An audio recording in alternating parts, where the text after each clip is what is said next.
ایک حدیث دیکھیں ترمذی میں موجود ہے، حضور علیہ الصلوۃ والسلام نے فرمایا جب اللہ تعالیٰ نے زمین کو پیدا کیا تو زمین ہلنے لگی۔ اللہ نے پہاڑوں کو میخیں بنا کر قلعے بنا کر زمین میں لگا دیا تو زمین ٹھہر گئی۔ فرشتے فوراً عرض گزار ہوئے کہ مالک تیری سب سے طاقتور مخلوق یہ پہاڑ ہے؟ فرمایا نہیں، لوہا جو ہے نا وہ پہاڑوں سے بھی طاقتور ہے، کیونکہ لوہا پہاڑ کو کاٹ دیتا ہے۔ یا اللہ پھر لوہا سب سے طاقتور ہے؟ فرمایا نہیں، آگ اس سے بھی طاقتور ہے۔ کیا آگ سب سے طاقتور ہے؟ تو فرمایا نہیں، پانی بھی ہے۔ کیا پانی طاقتور ہے؟ فرمایا ہوا بھی ہے، جو پانی کا رخ پھیر دیتی ہے۔ مسلمانوں خدا را اس سے بڑا ذوق نہیں ملے گا۔ میں طاقتور ہونے کا طریقہ بتا رہا ہوں۔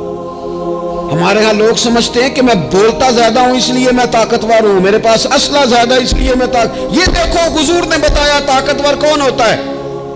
یا رسول اللہ پتھر پہاڑ طاقتور ہے؟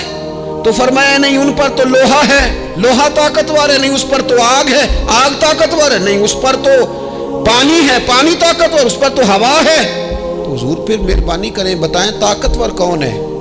تو یہ دیکھو نا، یہ یاد رکھو نا، یہ کائنات کے سب سے بڑے حکمت والے محبوب کی بات یاد رکھو نا۔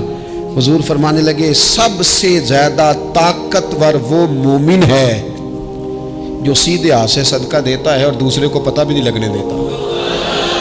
اس ہاتھ سے صدقہ دیا اور اس ہاتھ کو پتہ، جس میں یہ اخلاقی طاقت آ جائے نا کہ اللہ کے راستے میں دے کر پھر اسے چھپانا آ جائے، بڑا طاقتور آدمی۔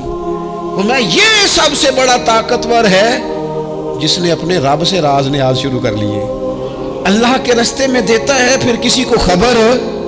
یہ کون سی طاقت ہے؟ یہ روحانی طاقت ہے، یہ اخلاقی طاقت ہے، یہ کردار کی طاقت، یہ سوچوں کی طاقت ہے، یہ آپ کے مزاج کے بلند ہونے کی طاقت ہے۔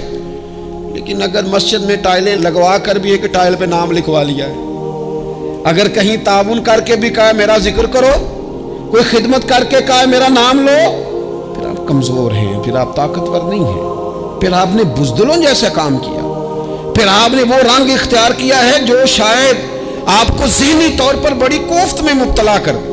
تو اعصابی طاقت، اعصابی